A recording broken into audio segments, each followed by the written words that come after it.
Hi, I'm Tim. Welcome to our channel and thanks for logging on. If you enjoy these videos, do me a favor and subscribe to our YouTube channel right here at Watchbox Reviews. I would really appreciate it and I promise to update daily.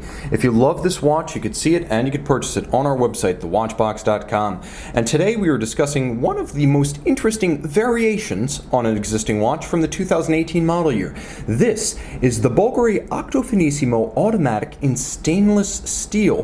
The 2017 version in titanium won the GPHG Men's Watch Award, an impressive prize for a timepiece that has become a brand-defining model line. The Octo Finissimo automatic is wafishly thin, almost like a second skin. It disappears on the wrist. 5.2 millimeters thick in the steel version. It's technically a 40 millimeter watch, though it wears a bit smaller. From lug to lug, 46.2 millimeters across the wrist, and it features the same supple comfort that you get in the titanium version of the watch. While it's tangibly more substantial, it doesn't feel bulky in any way in stainless steel. Now the clasp inside of the bracelet is a double fold unit, and you can see that the watch is effectively as thick as its bracelet.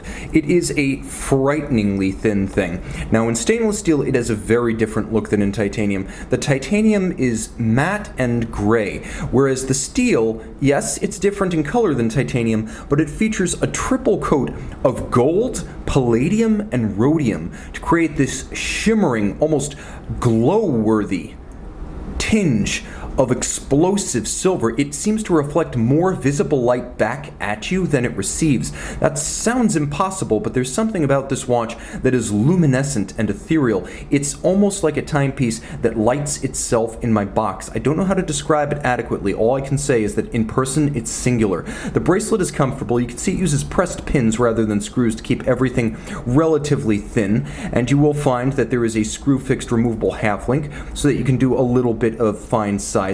There is a double deploying clasp that is comfortable on the wrist with a curvature on its inner face that matches the underside of your wrist. The case, of course, being 5.2 millimeters thick, also remarkably nuanced and complex for such a thin profile. There are quite a few steps, quite a few angles, quite a few facets and features, and as you can see, the watch is also a medley of angles and curves, as you have the curvature of the bezel itself, and then you have a number of hard angled steps leading up from the lug profiles to the bezel. It should be noted that this design was created in something approaching its current form back in 2000, right when Bulgari bought the old Gerald Genta Daniel Roth manufacturer. So this is a hand-me-down from the old Gerald Genta company, and it has become the face of Bulgari ever since the Genta and Roth brands were phased into Bulgari and phased out in their own right back in 2010. You can see there's a contrast between the circular form of the sapphire and the bezel and the faceted inner face of the bezel over the dial, which is a media blasted matte finish to match the case with black lacquered Arabic numerals as well as indices. Now you can see when I turn the watch over, a lot of the excitement behind the Octo Finissimo was the all-new manufacturer caliber that was rolled out specifically for this launch.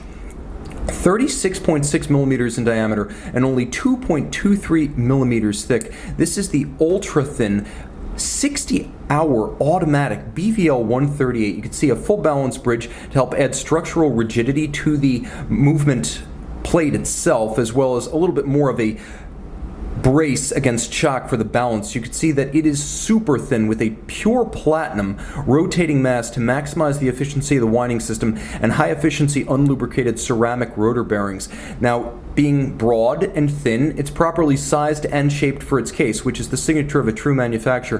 That 55 to 60 hour power reserve is extraordinary for the slender profile of the watch, and normally when you see a watch this thin, it includes some sort of case back that doubles as a movement base plate. None here. Conventional construction and 30-meter water resistant. Very impressive. This 36 jewel movement, which is a combination of hand finishing and machine finishing, and I have to say it's on par with what you'll get in a standard Audemars Piguet or Jaeger-LeCoultre manufacturer movement, which to say it is quite good. Cote de Genève across the bridges, engine turned perlage on the base plate. You can see that there's a distinctive satin finish on the platinum winding mass and black polish for the screw heads with a convincing anglage on the edge of every bridge. This is well done, both in terms of engineering and in terms of finish. An extraordinarily handsome, slender, an innovative watch. This is truly a brand-defining product for Bulgari, and I would go so far as to say a brand-redefining product, made in its own manufacture in the Vallée du Jeu, not far from the likes of Audemars Piguet, Breguet, Jaeger-LeCoultre, Blancpain. Bulgari is now officially part of the club, and this Octo Finissimo automatic in steel is one of the foremost reasons. See it and make it yours on the Watchbox.